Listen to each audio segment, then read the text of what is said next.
रत्न जो इस ग्रह के कोने कोने में फैला हुआ है। आकाश में, जल में, थल में, पृथ्वी पर हर जगह जीवन संचालित हो रहा है। पृथ्वी के सबसे जटिल प्राणियों में से एक हम इंसानों का आज इस ग्रह पर राज है। पृथ्वी की बाकी सभी प्रजातियां अभी भी भोजन के लिए एक दूसरे से लड़ रही हैं, लेकिन हम इंसान सारी बेड़ियों को तोड़ दूसरे ग्रहों पर भी जाने की शक्ति रखते हैं। आज पृथ्वी पर कई तरह की प्रजातियां हैं, लेकिन वैज्ञानिक कहते हैं कि पृथ्वी पर जीवन का मूल बीज एक ही था। उसी मूल बीज से विकसित होकर जीवन की अलग अलग शाखाएं निकलती गईं और आज हम इंसान जीवन रूपी इसी विशालकाय वृक्ष की एक छोटी सी शाखा मात्र हैं। हम इंसानों को आज का इंसान बनने में करीब 4 अरब सालों का वक्त लगा है। आज हम इंसानों का इस ग्रह पर राज न होता अगर हमारे पूर्वज प्रकृति की मार को झेलते हुए नेचुरल सिलेक्शन को न अपनाते। नेचुरल सिलेक्शन प्रकृति का एक बेरहम नियम है। जो बलवान होता है वही अपनी पीढ़ी को आगे बढ़ा सकता है और निर्बल को यह प्रकृति स्वीकार नहीं करती। चलिए नेचुरल सिलेक्शन को समझने के लिए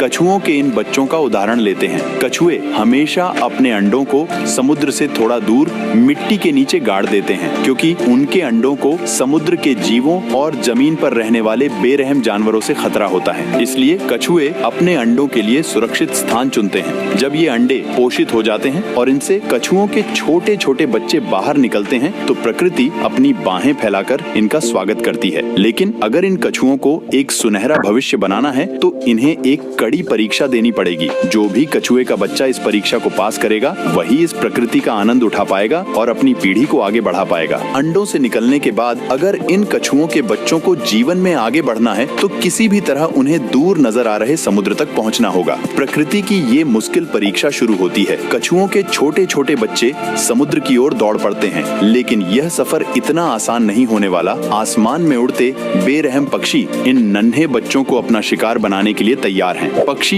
इन कछुओं के बच्चों पर हमला बोल देते हैं। अब इन नन्हे बच्चों को अपनी मंजिल तक पहुंचने के लिए तेजी से भागना होगा। यदि वे आज तेजी से नहीं भागेंगे तो वे कभी भी इस प्रकृति का आनंद नहीं ले पाएंगे। जो शक्तिशाली होते हैं वे अपनी मंजिल पर पहुंच जाते हैं और जो कमजोर होते हैं उनके लिए प्रकृति में कोई जगह नहीं होती। जब शक्तिशाली कछुओं के बच्चे अपनी मंजिल पर पहुंचते हैं तो समुद्र की लहरें अपने आगोश में उन्हें समेट लेती हैं। अब ये नन्हे बच्चे प्रकृति का आनंद ले सकते हैं और बड़े होकर अपनी नई पीढ़ी को आगे बढ़ा सकते हैं। प्रकृति के इसी चुनाव को नेचुरल सिलेक्शन कहते हैं। हम इंसान अनेकों बार नेचुरल सिलेक्शन की प्रक्रिया से गुजरे हैं और आज भी हम इसी प्रकृति के इस परीक्षा से गुजर रहे हैं। पिछले 4 अरब वर्षों से हम प्रकृति के इस प्रकोप को सहते हुए आगे बढ़े हैं। हमने अनेकों बार महाप्रलय का सामना किया है और अनगिनत प्रजातियों को विलुप्त होते देखा है, लेकिन हमने कभी भी जीने की जिद नहीं छोड़ी और इसी जिद के कारण हमारा जीवन का सफर बेहद रोमांचक रहा है।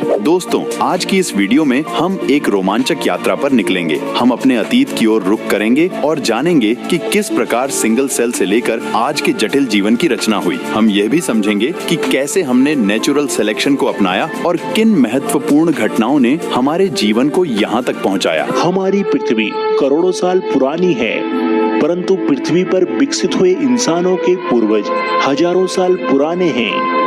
आज हम जो भी हैं वो हमारे पूर्वजों के उन क्रियाकलापों से निर्मित हैं जो उन्होंने गुफाओं में रहकर व अन्य जानवरों के साथ संघर्ष करके सीखा था। सभ्यता के प्रथम सोपान पर मनुष्य और पशु में कोई विशेष अंतर नहीं था। दोनों अलग अलग तरह का जीवन व्यतीत करते थे, किंतु इनके बीच एक बहुत बड़ा अंतर था। ईश्वर ने मनुष्य को बुद्धि दी। इसी बुद्धि का सहारा लेकर मनुष्य कर्मिक रूप से आगे की ओर बढ़ता चला गया। आदि मानव को मौलिक रूप से भोजन संग्रहकर्ता के रूप में लिया जा सकता है। किसी भी युग में मनुष्य की पहली मौलिक आवश्यकता भोजन है। बिना खाए पिए कोई भी प्राणी जिंदा नहीं रह सकता। प्रारंभ में मनुष्यों को जीवन जीने के लिए पूर्णतः प्रकृति पर निर्भर रहना पड़ता था। वह जंगली कंदमूल, फल फूल तथा जानवरों का मांस खाकर अपना पेट भरता था। अतः इसकी खोज में वह एक जगह से दूसरी जगह भटकता फिरता था। सघन जंगलों में वह जीवन यापन करता था। वन्य वृक्षों के फल ही उसके भोजन थे। सघन झाड़ियां और गुफा ही उसके निवास स्थान थे। नदी एवं झरनों के जल से वह अपनी प्यास बुझाता था। आदि मानव का यही रूप था और उसके जीवन यापन के यही साधन थे। उनका सारा जीवन भोजन की खोज में समाप्त हो जाता था। यह कहानी आज की नहीं बल्कि बहुत पुरानी है। दोस्तों, आदि मानव के पूर्वज बंदर की खास प्रजाति हुआ करती थी। इंसानों के जीवन में लगातार एवोल्यूशन होने के बाद इंसान के पूर्वज आदि मानव बने, जिन्होंने 2 पैरों पर चलकर अपने आप को उन हर कठिन परिस्थितियों में रखा जहां से उन्हें जीने की एक लंबी किरण नजर आई। हालांकि यह कहना गलत नहीं होगा कि मनुष्यों का अस्तित्व इतिहास से भी पुराना है। आधुनिक मनुष्यों की तरह दिखने वाले जीवों का पृथ्वी पर विकास पहली बार लगभग 25 लाख वर्ष पहले हुआ था, लेकिन आने वाली असंख्य पीढ़ियों तक वे अपने आसपास के जीवों से अलग नहीं थे। अगर हम किसी तरह 20 लाख वर्ष पहले के पूर्वी अफ्रीका में पहुंच जाएं तो हमें क्या देखने को मिलेगा? हमें आधुनिक मनुष्यों के पूर्वज मिलेंगे। बच्चों की देखभाल में लगी माताएं, शिकार एवं भोजन बटोरने में जुटे युवा एवं आराम करते वृद्ध व्यक्ति।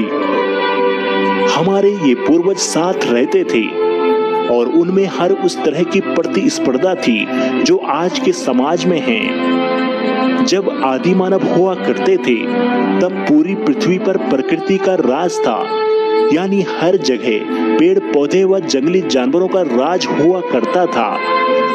आदि मानव का जीवन बहुत मुश्किल भरा होता था। जंगल के जानवरों की तरह आदि मानव भी अपना जीवन व्यतीत करते थे। जीव जंतुओं की तरह ही वह प्रकृति पर निर्भर थे, यानी जो भी उन्हें मिल जाता वह उसे खा लेते। आदि मानव जंगली जानवरों से डरते। खराब मौसम, आंधी तूफान और कड़ी धूप की वजह से आदि मानव का जीवन ज्यादा कठिनाइयों से भरा होता था।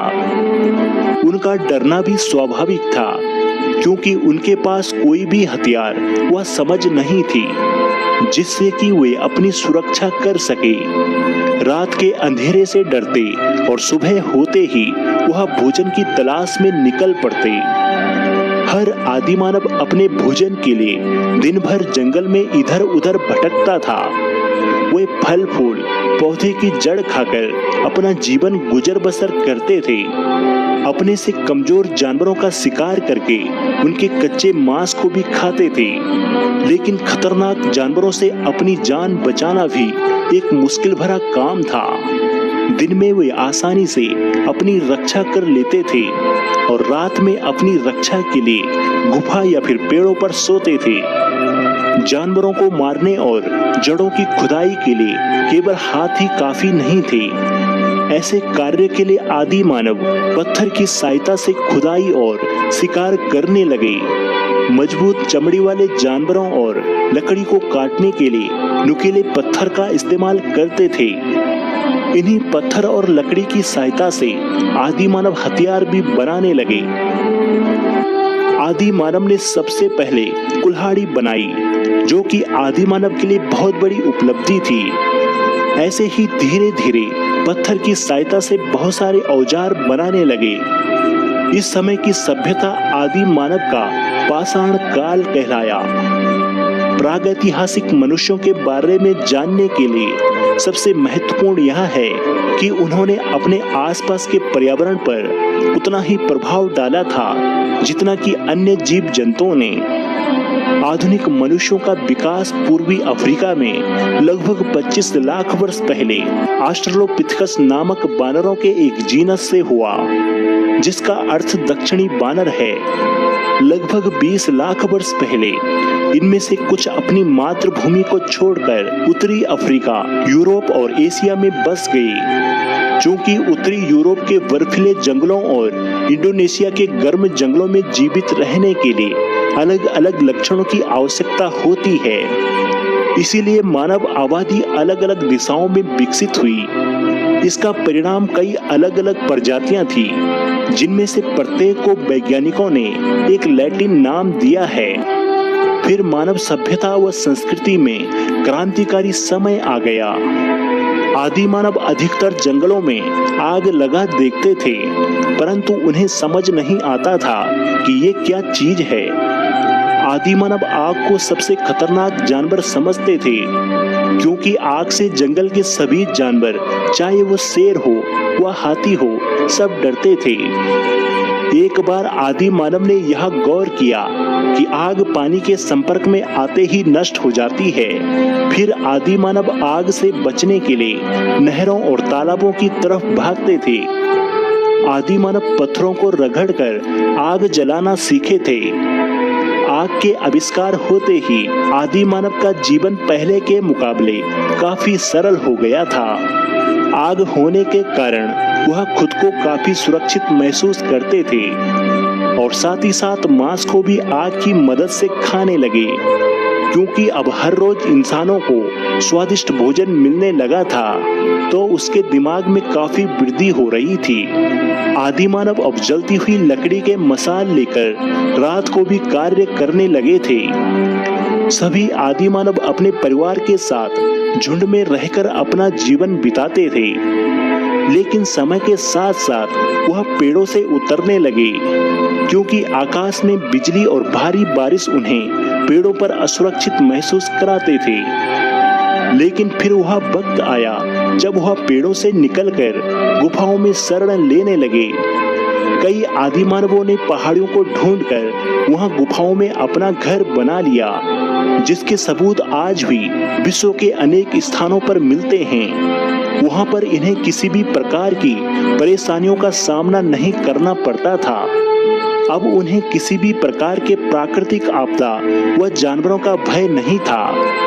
लेकिन वह अभी भी वस्त्र धारण नहीं करते थे, लेकिन समय में आए परिवर्तन की वजह से वह पशुओं की खाल का प्रयोग वस्त्र के रूप में करने लगे थे। और वहीं कुछ आदि मानव ऐसे भी थे जो पहाड़ी इलाकों को छोड़कर मैदानी क्षेत्रों में अग्रसर हुए, जहां अभी तक उनके पास घर नहीं थे तथा उनका जीवन अभी भी संघर्ष कर रहा था। वह अभी भी पेड़ों पर ही रहते थे, लेकिन धीरे धीरे आदि मानव ने इन्हीं पेड़ों की लकड़ियों से घर बनाना सीख लिया। जैसे जैसे समय का चक्र चलता रहा, वैसे ही यह मानव प्रजाति और विकसित होती चली गई। यानी आदि मानवों ने ढेर सारे घरों का निर्माण किया। इतने सारे घरों का निर्माण होने के वजह से छोटे छोटे गांव और बस्तियों का निर्माण होने लगा। सभी आदि मानव मिलजुल कर रहने लगे थे, जिससे उन्हें ना तो खाने की समस्या हुई और ना ही जंगली जानवरों की डर की। सर्दियों के मौसम में अब वह सभी घरों पर आग जलाकर सुकून से रह रहे थे। कई आदि मानव नदियों की तट पर जाकर बस गए, जिससे उन्हें पानी की उपलब्धता आसानी से हो गई। आदि मानव की सबसे बड़ी ताकत उनके मुख्य आविष्कार यानी आग और पेड़ों की लकड़ियों से बने हथियार थे, जो उन्हें हर चीज में काम आने लगी। अब आदि मानव के पास पीने के लिए पानी, खाने के लिए भोजन, रहने के लिए घर व शिकार करने के लिए हथियारों की कमी नहीं थी। ऐसे ही समय बीतता गया और आदि मानव ने आधुनिक मानव का रूप ले लिया।